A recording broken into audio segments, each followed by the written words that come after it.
कि बिहार की स्थिति सुधारने की जिम्मेवारी केवल नेताओं की नहीं है। आप ये कहकर अपना पल्ला नहीं झाड़ सकते हैं कि लालू जी ने ऐसा कर दिया, नीतीश जी ने ऐसा कर दिया, बिहार को बर्बाद कर दिया। तो लालू जी और नीतीश जी अपने परिवार वालों का वोट लेकर पिछले 30 वर्षों से बिहार की सत्ता पर काबिज नहीं है। वोट बिहार की जनता देती है, आप ही लोग बनाते हैं और बाद में कोसते हैं, तो गलती आपकी भी है। और बिहार को यदि बदलना है तो तमिलनाडु, पंजाब, हरियाणा के लोग आकर बिहार को नहीं बदलेंगे, मंगल ग्रह और चंद्रमा से लोग आकर बिहार को नहीं बदलेंगे। बिहार को बदलने के लिए बिहार के 65% युवाओं को खड़ा होना पड़ेगा। सबसे युवा राज्य है बिहार। नमस्कार, आप देख रहे हैं न्यूज़ फॉर नेशन। मैं हूं आपके साथ कमलेश। राष्ट्रीय जनजन पार्टी के अध्यक्ष आशुतोष कुमार के द्वारा कार्यक्रम का आयोजित किया गया। उन्होंने अपनी पार्टी को मजबूती के लिए इस कार्यक्रम को आयोजित किया गया। इसी बीच उनसे जब सवाल किया गया मीडिया कर्मियों के द्वारा, तो उन्होंने कहा है कि जो अभी बीजेपी के खिलाफ महंगाई, बेरोजगारी जैसे विभिन्न मुद्दों को लेकर लड़ाई लड़ रही है विपक्ष की जो पार्टियां हैं, हम इन मुद्दों से हट के लड़ेंगे। बिहार के लिए खास करके बेरोजगारी अहम मुद्दा है। यहाँ आप देख सकते हैं किस तरह से जो प्लान करती है अन्य पार्टियां भी, जो राष्ट्रीयकृत पार्टी है चुनाव आयोग के द्वारा, वो भी लड़ती है, लेकिन कहीं ना कहीं वो जनता के जो मुद्दे होते हैं उन मुद्दों से वो भटक जाते हैं। तो मेरा मुख्य मुद्दा रहेगा जो बिहार की बेरोजगारी है, उन मुद्दों को लेकर हम लड़ेंगे और इसी मुद्दे पे हमारी पार्टी काम करेगी। हमारी पार्टी 5 सालों में बहुत मजबूत हुई है और आगे भी मजबूत करेंगे। हम 2024 और 25 में अकेले चुनाव लड़ेंगे। आइए उन्होंने क्या कुछ कहा है आपको सुनवाते हैं।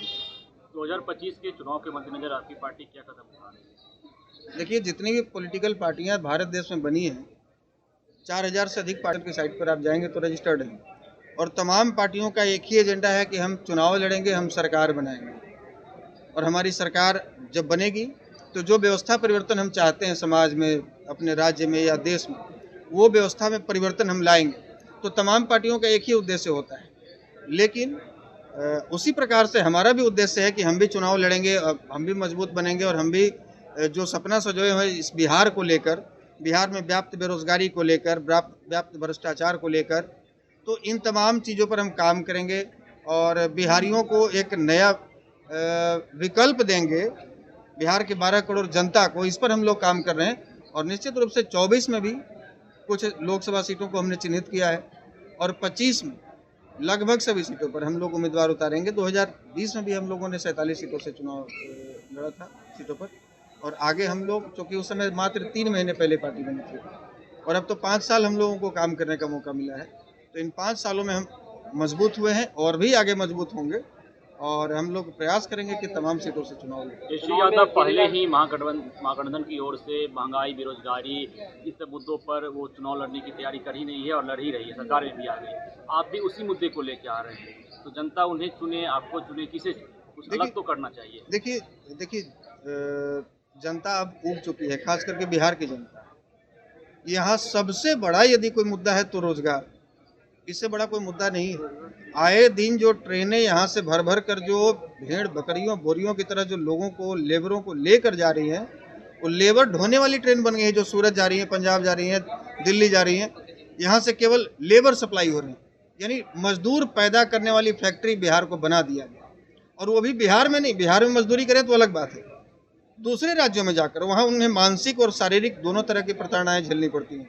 तो सबसे बड़ी समस्या क्या है? बिहार युवा राज्य है और यहाँ रोजगार नहीं है, तो रोजगार पर ही फोकस करना होगा। और केवल तेजस्वी जी की जो बात आप कह रहे हैं, केवल तेजस्वी जी नहीं, हम माननीय मुख्यमंत्री जी को भी कहेंगे, और भी जो नए नेता हैं जो अपने आप को बिहार की राजनीति में स्थापित करने के लिए प्रयासरत हैं या जो स्थापित हैं, उनसे हम कहेंगे कि बाकी मुद्दों को छोड़िए। नली गली कोई सरकार घर से नहीं बनाती, बिजली, सड़क, पानी ये जनता का टैक्स है और ये जनता को सुविधा के हिसाब से दिया जाता है, टैक्स के हिसाब से सुविधा दी जाती है। लेकिन जो मूल समस्या है बिहार की, वो समस्या है बेरोजगारी। और तमाम पार्टियों को, तमाम नेताओं को चाहिए कि अभी फिलहाल इसी पर अपना ध्यान आकर्षण करें और इसी पर काम करें। और लेकिन केवल चिल्लाने के लिए नहीं, केवल कहने के लिए नहीं, केवल मीडिया में कहने के लिए नहीं, आपके पास सटीक रोड मैप होना चाहिए कि हम कैसे रोजगार सृजन करेंगे। हम सुविधा दी जाती है, लेकिन जो मूल समस्या है बिहार की, वो समस्या है बेरोजगारी। और तमाम पार्टियों को, तमाम नेताओं को चाहिए कि अभी फिलहाल इसी पर अपना ध्यान आकर्षण करें और इसी पर काम करें। और लेकिन केवल चिल्लाने के लिए नहीं, केवल कहने के लिए नहीं, केवल मीडिया में कहने के लिए नहीं, आपके पास सटीक रोड मैप होना चाहिए कि हम कैसे रोजगार सृजन करेंगे, हम कैसे बिहार को एक आईटी हब के रूप में बनाएंगे, कैसे हम एजुकेशन हब के रूप में बनाएंगे, कैसे फैक्ट्री इंडस्ट्री यहाँ लगाएंगे, कैसे औद्योगिकरण करेंगे बिहार में। तो इसके लिए एक रोड मैप होनी चाहिए। आने वाला चुनाव अकेले लड़िएगा सर या किसी गठबंधन के साथ? देखिए अभी तो चुनाव है नहीं, अभी तो 2.5 साल 3 साल समय है। बदलते राजनीतिक घटनाक्रम के बीच आगे आप जिस तरह से चुनौती आपके बीच में, उसे कैसे निपटिएगा, क्या देखते हैं? तो चुनौतियों का तो सामना हम लोग लगातार करते ही आ रहे हैं और आगे भी करेंगे। और जिस क्षेत्र में हम लोग अभी लगे हुए हैं, तो राजनीति में तो कहा जाता है कि सबसे बड़ी चुनौती यहाँ होती है।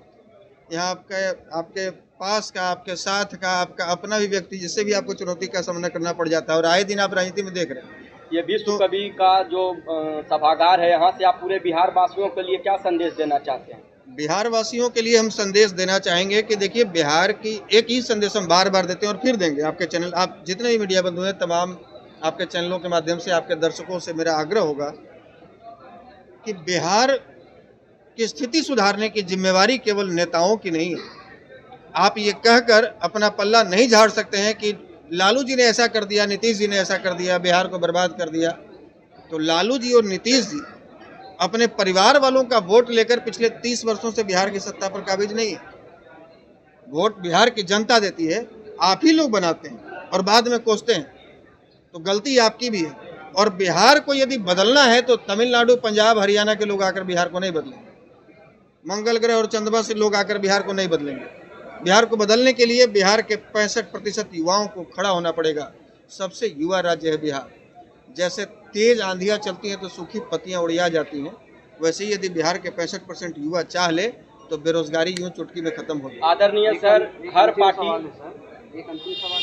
तो आपने साफ तौर पे सुना, उन्होंने कहा है कि बिहार की जो स्थिति है वो बहुत ही दयनीय है। यहाँ पे बेरोजगारी अहम मुद्दा बना हुआ है और लोग ज़्यादा यहाँ प्लान करते हैं। इसी मुद्दे को लेकर हम आगे की रणनीति बनाएंगे, क्योंकि विपक्ष भी जो है महंगाई, बेरोजगारी जैसे विभिन्न मुद्दों को लेकर सरकार के खिलाफ लड़ रही है। लेकिन मेरा मेन मुद्दा बेरोजगारी होगा और इसी मुद्दे को लेकर हम आगे लड़ाई लड़ते रहेंगे। हमारी पार्टी और मजबूत होगी। लगातार खबर में बने रहने के लिए आप देखते रहिए न्यूज़ फॉर नेशन। धन्यवाद।